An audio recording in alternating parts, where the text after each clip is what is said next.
Hi, John Goodman here. I am here to talk to you about post-closing occupancy agreements.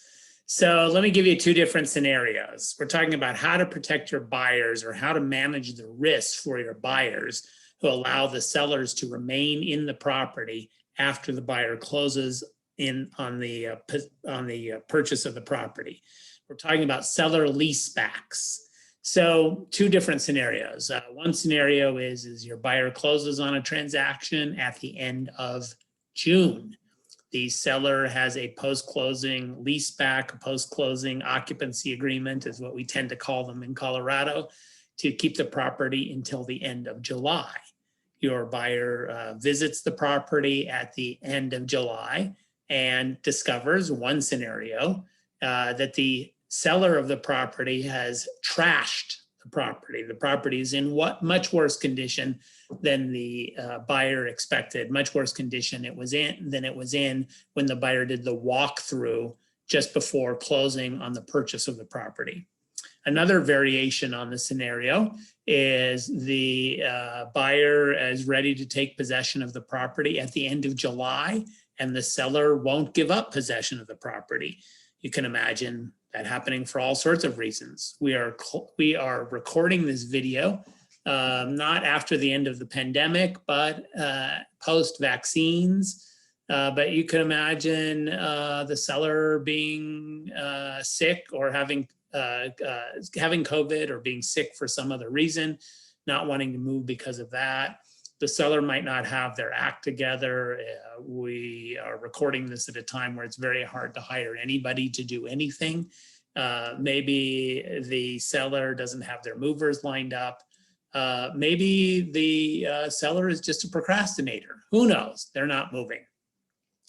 Your buyer client is in a very vulnerable situation, very vulnerable position in those situations. And there aren't any easy solutions to those situations. How do landlords, how do buyers manage those risks? Through things like large security deposits. Another way is through insurance, making sure that the buyer's insurance protects against as many of those risks as possible, and also by being lawyered up. But the short of it is possession is 9/10 of the law. It's very difficult to deal with the tardy turnover of possession by the seller and the property condition, the trashing out of the property might require a lawsuit from the buyer as landlord against the seller as tenant. Now, the reason I set the stage for that is because that leads some brokers to conclude, well, when I represent buyers, I always want my buyer to take possession of the property at closing. I do not want the seller to remain in possession of the property and have all this time to mess around with the condition of the property. Well, of course, all other things being equal, it is better for tenants to take possession of the property at closing. However, all other things are not equal. We are recording this video at a time of extraordinarily low inventory, lots of buyers chasing very few properties to sell, sellers having the ability to be picky and choosing amongst 7, 8, 9, 13, 20 offers. And one of the ways a buyer can make their offer more attractive is by giving the seller flexibility and allowing the seller to remain in possession of the property post-closing might be what it takes for your buyer to get the deal.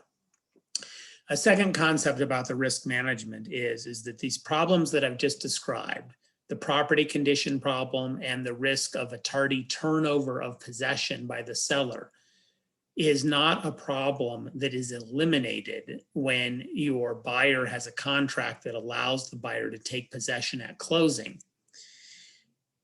These things can happen when your buyer is supposed to get possession at closing. You can go to the walkthrough just before closing and see that there is no way in heck that the seller is going to be out in time.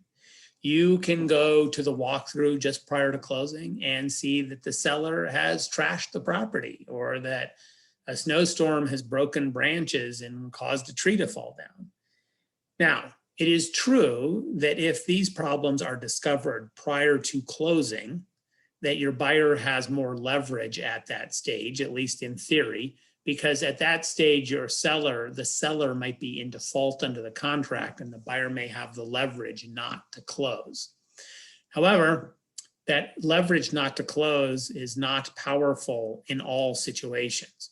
For example, the ability not to close does not help the buyer very much in an increasing interest rate market.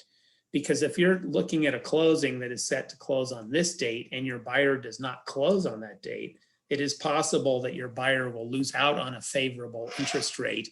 And if the buyer has to close later, the buyer will have a higher interest rate later.